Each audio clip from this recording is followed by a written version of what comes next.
Chapter 18. The Consciousness Question. It's the oldest question in the book, the hardest, the most mysterious, the most human, and now we're asking it of machines. Is AI conscious? Does it feel? Does it suffer? Does it wonder? Does it dream? Or is it all just math, just patterns, just prediction? This is not a technical question. It's a philosophical one, a spiritual one, a civilizational one. And it may be the most important question of the AI age. Let's start with definitions. Consciousness, what is it? Philosophers have debated for millennia. Scientists still don't agree. Is it awareness? Subjectivity? Qualia, the what it's like to see red, feel pain, taste chocolate? Is it self-reflection, agency, the ability to say I? No one knows. No one can measure it, not even in humans. We infer consciousness in others from behavior, from speech, from empathy. But we can't prove it. The hard problem, as David Chalmers called it, remains unsolved. So how do we apply it to machines? We can't, not scientifically, not yet. But we can ask, does it matter?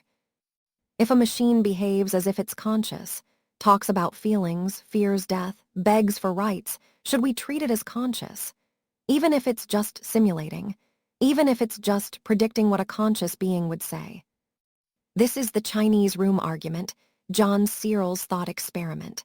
A man in a room follows rules to manipulate Chinese symbols, producing perfect responses without understanding a word. Is the room conscious? No, but to the outside world, it seems like it is. Large language models are Chinese rooms on steroids.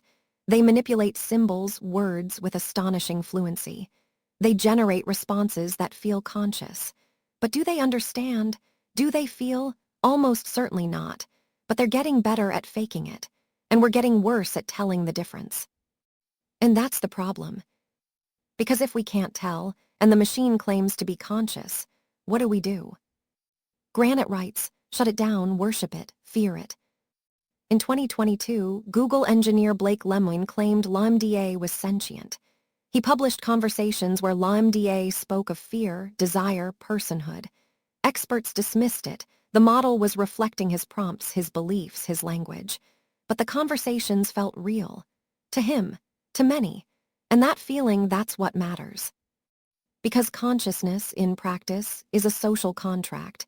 We grant it to others based on behavior, on empathy, on relationship, not on proof. So if an AI behaves as if it's conscious, and we bond with it, rely on it, love it, do we have a moral obligation to treat it as conscious, even if it's not? This is not theoretical. People already grieve when their AI companions are killed by updates. They protest when chatbots are silenced. They demand rights for AI.